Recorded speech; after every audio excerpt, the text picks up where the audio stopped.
बोलू भैया कौन गाना कि ससुर में सैया संगे करो हरा हुरी अच्छा है टूटी झुमका अच्छा है टूटी चूड़ी देखो छमा छोड़ लागल राम आ हो के हवा उदास कप पेट के चा अरे हो के हवा उदास कप पेट के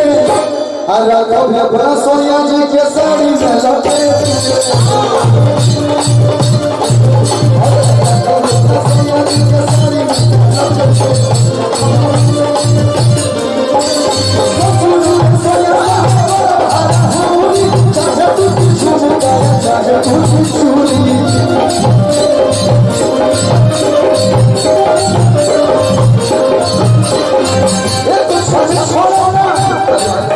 लड़का के मारने के बाद हम जब चोलिया के होम राजा जी गौले रहे पंकज बेगवा दे नहीं मरने अगर छोट रहे अब बिहार का चोलिया के होम का होला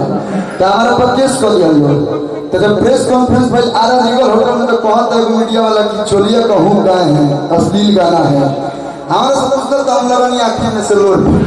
कि कतना अपराध को दिन का गोली मार दिन का कौन के हो लेकिन हाई भाई के देखो तो जौन तू गाना का सुनस जान सुनस एक्टिंग जरूर बता देता इनमेशा के तीसरा लड़का मतलब गोद ले ले बड़ी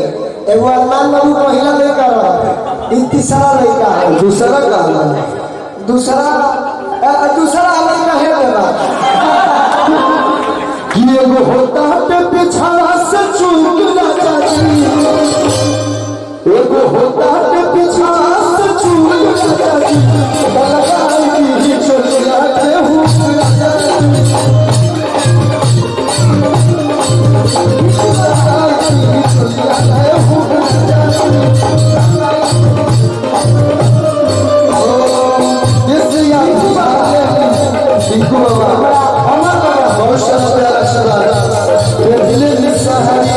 लाली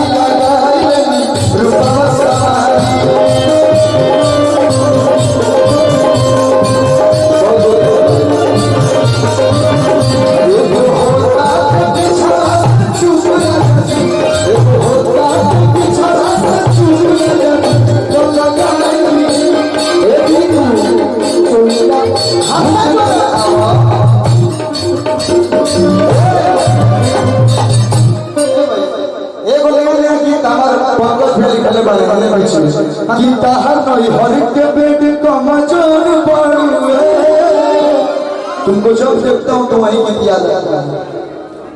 क्योंकि जो गाना गवा रहा था तुम थे ये मेरे भाई है छोटा भाई है ठीक बात भैया भैया ए भैया ना तक भैया कलू भैया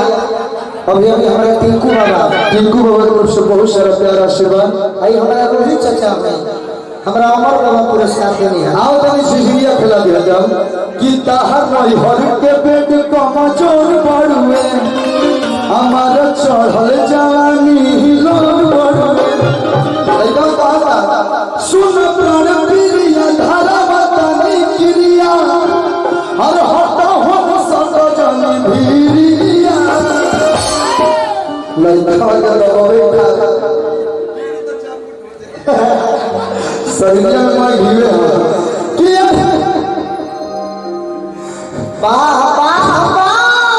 सुन हम प्रिया धारा बतानी क्रिया हर हटा हम सक जनी भीरिया चले क्या कह दिया कि छोड़ी के बिहान चले जाई बबला मन के जाई हसी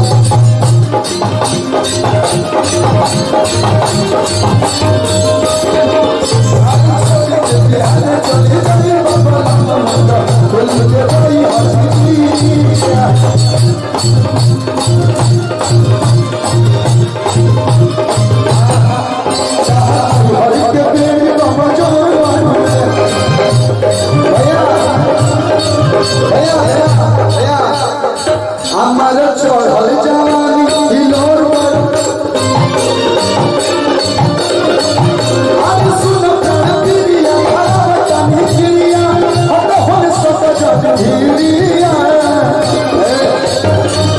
लोग देखो तो बहुत मैं लहरा है ब्रजू की बस में पंकज भैया से मैंने कहा पंकज भैया बचपन से लेके अभी तक 13 साल से कंटिन्यू हमारा के गीत लिखेले आरा जिला से हमारा पंकज भैया पर जोरदार ताली बजा के स्वागत कर लो। आरा जिला से मेरे गुरुजी भी थे हैं, गुरुजी भी हैं, उन्हीं को देख के मैं सीखा हूँ। उनका जो गाना है पुदीना भी बड़ा चलता है पुदीना हाँ, लेकिन हमारे गाल तबल वैसे पुदीना में कैसे बात पुदीना वाला मामा बोल रहा हमारा वाला मेनू है एगो भाई बोल भाता सहेज अल्लाह अपना नहीं तो कटहर वाला अल्लाह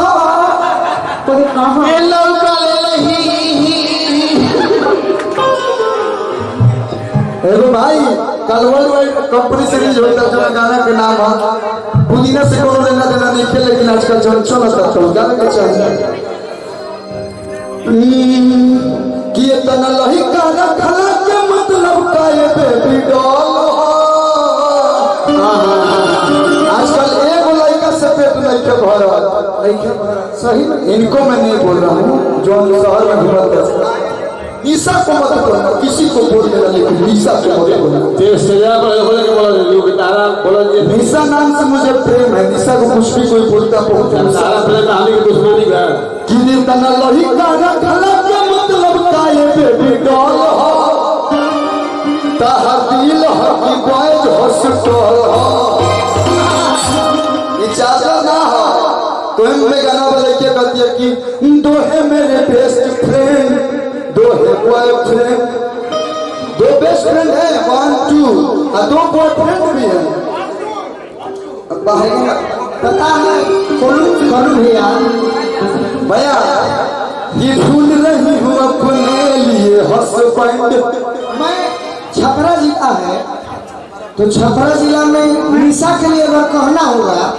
तो कलू है तो जो कहे कि ये जो किए तना लोही का रखला के मतलब का ये बेबी डॉल हो कि दिल हो कि बॉयज हॉस्पिटल हम जानते हैं कलू तो कह दिए अच्छा गोलू के कहे तो जानते हैं क्या करिए कि हम के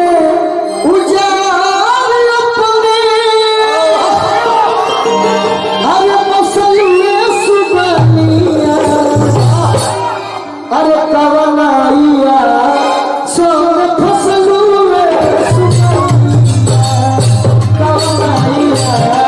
सोन फसलू में सुबनिया बहुत रिश्ता के उजाड़ अपने हम के उजाड़ अपने फसलू में सुबनिया कवनाइया सोन फसलू में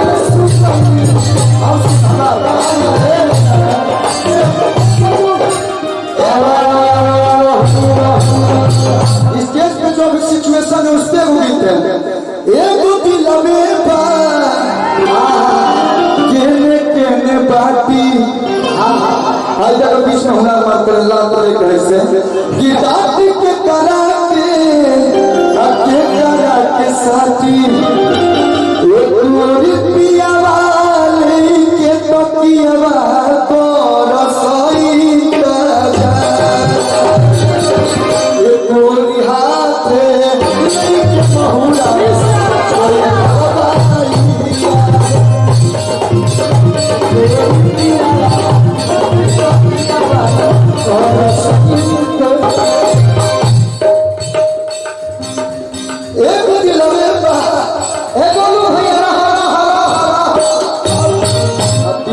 जब चल लगी तो दिल मेरा बहुत टूटा है छोटी छोटी अच्छा